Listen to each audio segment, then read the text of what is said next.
counters are clearer than they have ever been.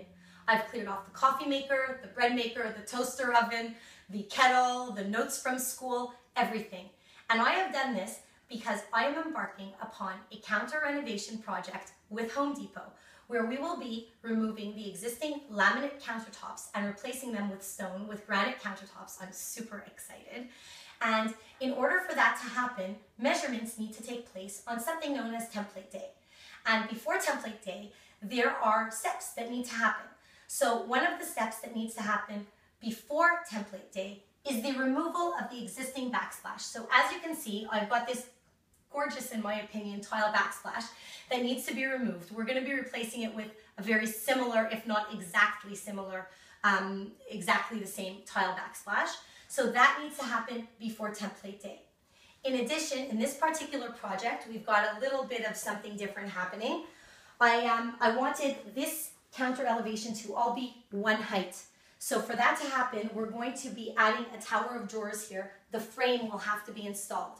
So in order for the frame to be installed, this little desk will be removed. The electrical is going to have to move upwards. And in the case of this counter elevation, because it's not going to be one continuous flow of existing counter because we're actually doing something here, this countertop will also need to be removed so that everything is at an even level surface when they come into measure.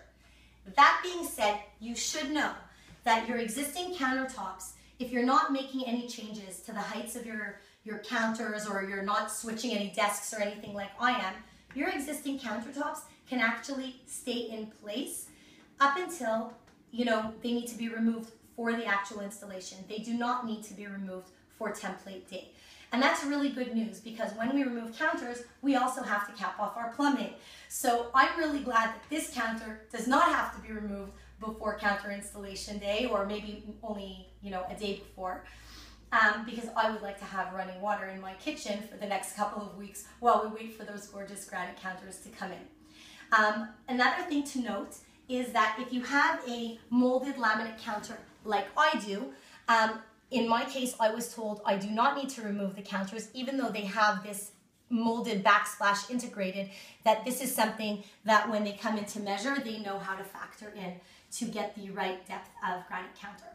Anyhow, I wanted to share with you this part of the process, and I'm really looking forward to seeing how this little renovation project pans out, and looking forward to taking you through it, and looking forward to seeing your counters in here soon.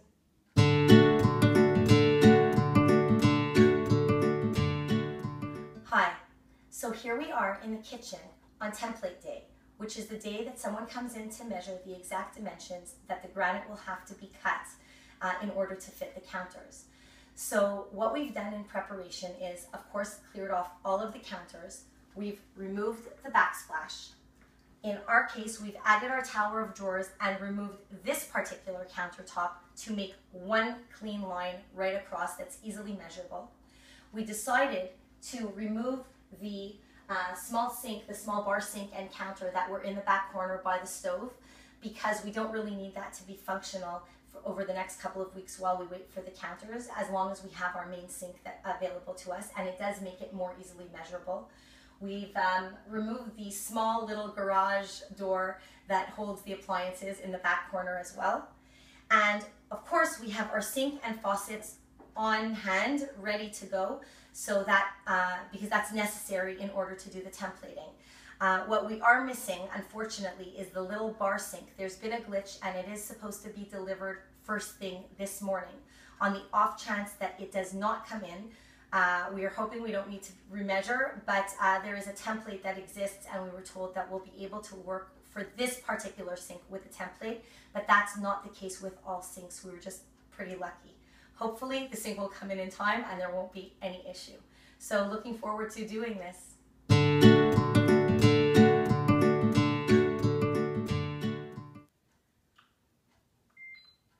So what's happening now is measurements are being taken at various points along the back wall to make sure that the wall is straight.